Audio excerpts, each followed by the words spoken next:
আন্দোলন প্রত্যাহার করে শিক্ষা উপদেষ্টার অনুরোধ করলেও দাবি আদায়ে অনশনে অনড় খুলনা প্রকৌশল ও প্রযুক্তি বিশ্ববিদ্যালয়ের শিক্ষার্থীরা। কুয়েটে আন্দোলনরত শিক্ষার্থীদের সাথে কথা বলতে বুধবার সকাল 10:45টার দিকে ক্যাম্পাসে যান শিক্ষা মন্ত্রণালয়ের উপদেষ্টা সিআর আবরার। এ সময় আন্দোলনরত শিক্ষার্থীরা উপাচার্য বিরোধী স্লোগান দিতে থাকেন। বিষয়টি আইনি প্রক্রিয়ায় সমাধানের আশ্বাস দেন শিক্ষা উপদেষ্টা। শিক্ষার্থীরা উপাচার্যের অপসারণ না হওয়া পর্যন্ত কোনোভাবেই অনশন থেকে সরে আসবেন না বলেও উপদেষ্টাকে জানান। এদিকে কুয়েট পরিস্থিতি নিরসনে বাংলাদেশ বিশ্ববিদ্যালয় মঞ্জুরি কমিশনের পক্ষ থেকে 3 সদস্যের একটি কমিটি গঠন করা হয়েছে। এই কমিটিও আজ দুপুরে কুয়েটে ক্যাম্পাস পরিদর্শনের কথা রয়েছে।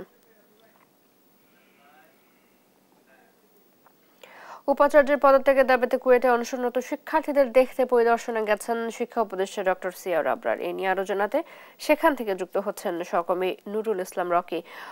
কুয়েট শিক্ষার্থীদের দাবি আদায়ের বিষয়ে শিক্ষা উপদেষ্টা কিছু বলেছেন কিনা এবং এই মুহূর্তে ক্যাম্পাস পরিস্থিতি কেমন দেখছেন?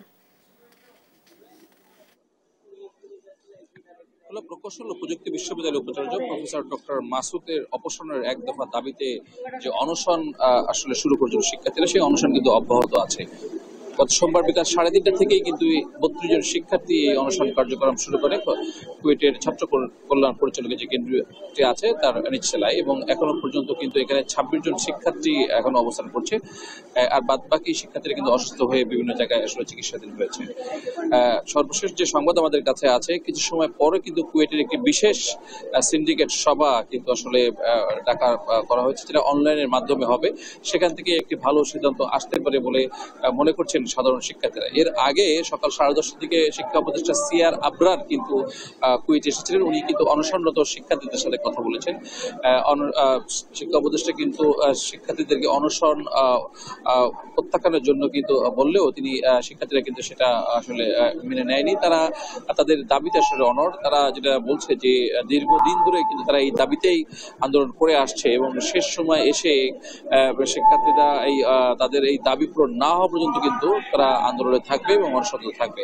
শিক্ষা উপদেষ্টা যাওয়ার পর কিন্তু কুয়েট ক্যাম্পাসে সাধারণ শিক্ষকেরা একটি মিছিল করেছে, বিক্ষোভ মিছিল। সেখানে কিন্তু তারা কুয়েট উপাচার্যের যে প্রফেসর ডক্টর মাসুদ আছে তার পদত্যাগের দাবি জানিয়েছে।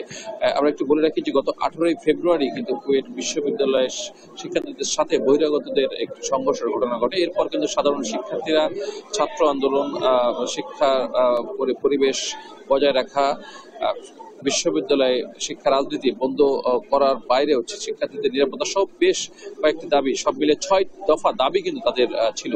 পরবর্তীতে কিন্তু সিন্ডিকেট সবাই কিন্তু বিভিন্ন সময় সাধারণ শিক্ষার্থীদের কিন্তু বলা 37 জনকে বহিষ্কার, পরবর্তীতে মামলা সহ অনেক ধরনের ঘটনা কিন্তু হয়েছে বিক্ষিপ্তভাবে। পরবর্তীতে সাধারণ শিক্ষার্থীরা তাদের যে আন্দোলন ছিল এই আন্দোলন অব্যাহত রেখেছে। গত 13 এপ্রিল তারা কুয়েট বিশ্ববিদ্যালয়ে চলে আসে, এবং কুয়েট বিশ্ববিদ্যালয়ে আসার পর তারা হল পুনরায় খুলে দেওয়ার দাবি জানায়। কিন্তু বিশ্ববিদ্যালয় কর্তৃপক্ষ সিন্ডিকেটের মাধ্যমে বন্ধ হয়ে যাওয়ার কারণে হল কিন্তু খুলে দেয়নি। পরবর্তীতে কিন্তু শিক্ষার্থীরা 13 তারিখ থেকে 2 দিন প্রশাসনিক ভবনের সামনে অবস্থান করে, এবং তারা কিন্তু সারা রাত কিছু অবস্থান করার পরে এক প্রকার 15 তারিখে কিন্তু তারা বাধ্য হয়ে তালা ভেঙে আসলে হলগুলোতে প্রবেশ করে। এবং গত মঙ্গলবার সন্ধ্যায় কিন্তু কুয়েটের যে একটি হল, ছাত্রী হল ছিল, সেখানে কিন্তু ছাত্রীরা কিন্তু হল ভেঙে কিন্তু তালা ভেঙে তারা প্রবেশ করে।